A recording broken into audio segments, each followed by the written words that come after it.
Hello అండి అందరికీ welcome to my channel అన్నం ఆయుర్వేదం. అందరూ ఎంతో ఇష్టంగా తినే పొటాటోతో ఫ్రై చూపిస్తానండి. ఇది చాలా ఫాస్ట్గా అయిపోతుంది అండ్ చాలా టేస్టీగా కూడా ఉంటుంది.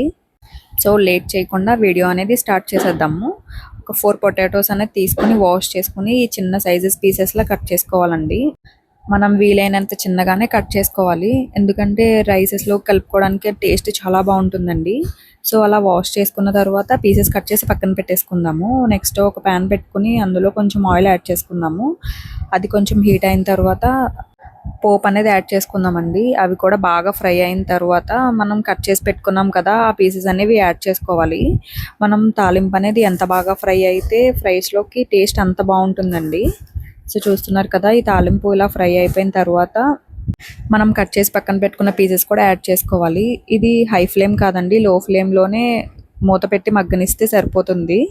సో చూస్తున్నారు కదా, ఒక 20 మినిట్స్ తర్వాత కొంచెం పసుపు, సాల్ట్ కూడా యాడ్ చేసుకుందాము. మనం పొటాటో సైజు చాలా చిన్నగా కట్ చేసుకున్నాం కదండి, సో ఆవిరికి చాలా బాగా కుక్ అయిపోతుంది, ఫ్రై కూడా అయిపోతుందండి. సో చూస్తున్నారు కదా, పసుపు సాల్ట్ వేసుకున్నాక బాగా మిక్స్ చేసుకుని మనం లిడ్ క్లోజ్ చేసి ఒక 10 మినిట్స్ ఉంచితే బాగా మగ్గిపోతుంది. సో చూస్తున్నారు కదా, మనం గరిటతో అది టచ్ చేసి చూస్తే 2 పీసెస్ కింద కట్ అయిపోవాలండి. సో అలా అయితే సాఫ్ట్గా కుక్ అయిపోయినట్టే.